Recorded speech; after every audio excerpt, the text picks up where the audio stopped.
Now, the argument itself is quite straightforward, okay? There are three types of existences.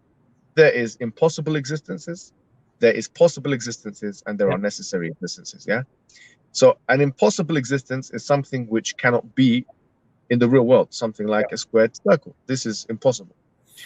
So the ruling on that is that an impossible existence cannot be. It doesn't exist. A squared circle doesn't exist. I think everyone will agree. Now, a possible existence, okay, has the following characteristics, okay? And I want to mention three. This is the definition of a possible existence. It's not just one definition, but three definitions, and all of them must be respected for us to continue. Number one, that it's dependent. So the thing in question relies on something else in order for it to exist. It doesn't rely on itself, but it relies on something else in order for it to exist. So number one, we said dependent. So what does this mean? It means it requires an explanation. But what type of explanation? It doesn't explain itself. It must be an external explanation. Because if it explains itself, it means it's necessary. It means it's necessary. It means that it was impossible for it to have not existed. But that's not the type of explanation that we're looking for now, because it is dependent. It is contingent. There is nothing necessary about the pen and the egg box. Therefore, it requires an explanation external to itself. So what are the possible explanations in this case? The possible explanations in this case is the pen was designed by somebody, was made by somebody, my wife bought it, she gave it to the children, they were playing with it, then my son opened the fridge and put it on top of the egg box, for example. Yeah? Explanation for the egg box, we like eggs, we bought eggs, you know, eggs came from a chicken, right? Or whatever the case may be. The point is, there is an external explanation to explain the existence, presence, arrangement of the pen and the egg box. Therefore, it's dependent. Number two is it could have been some other way. So it could have been some other way. It could have been any other way if considered alone in isolation.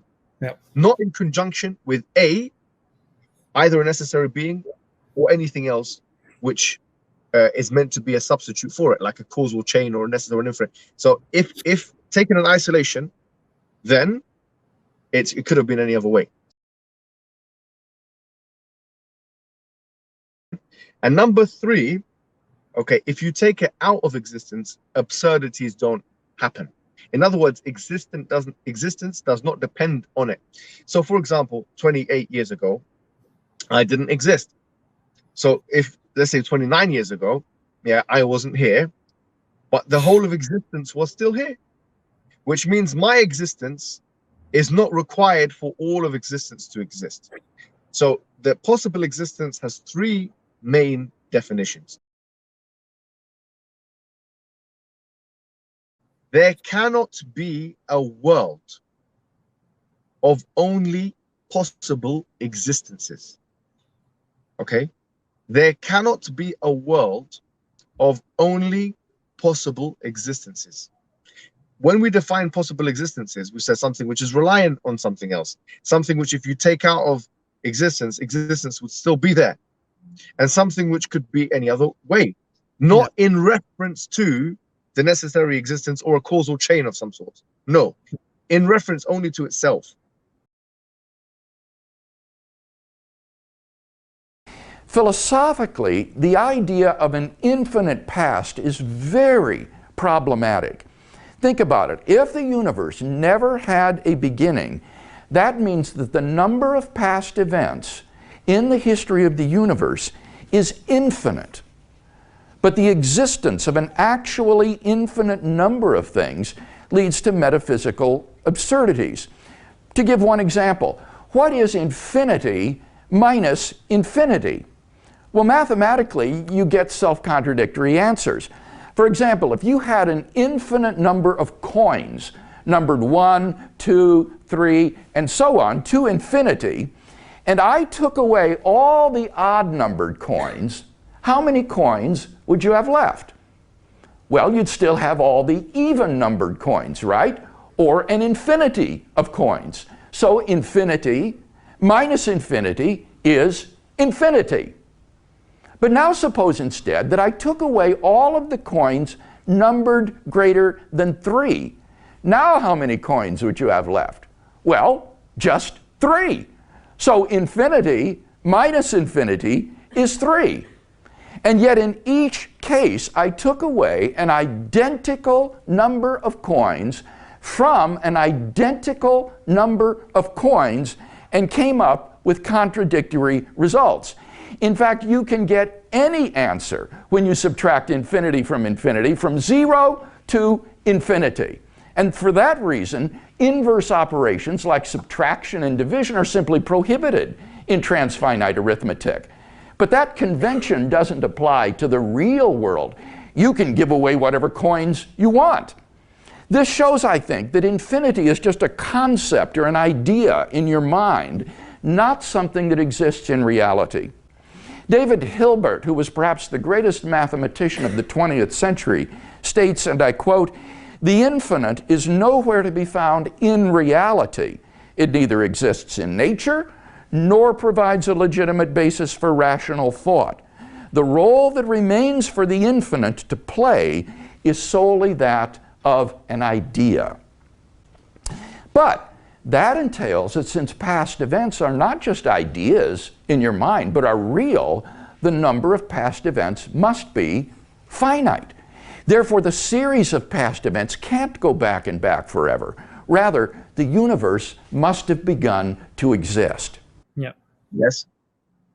Now, if how we understand that, there cannot be a world of only possible existences. That's basically it. The argument, therefore, is there must be a necessary existence. What's a necessary existence?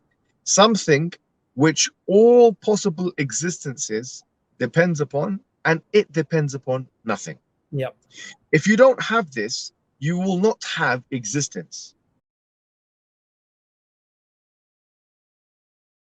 Which means the necessary existence must be what? It must be always the case, which means eternality. There's never a time where the necessary existence is not an existence. Because if there's ever a time where necessary existence is not an existence, then there could not be any existence. So it must be post-eternal and pre-eternal. Yeah. It must be uncaused. Now, someone might not believe in causation, but whether you believe it or not, it has to be uncaused. Why?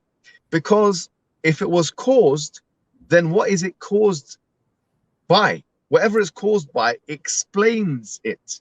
Yeah. But this thing is meant to be the ultimate explanation for everything else. So it has to be uncaused, and therefore must be self-sufficient in the sense that everything depends upon it and it depends upon nothing. Otherwise, it would be a possible existence. It must be uncaused because we've seen there cannot be an infinite regress of causes.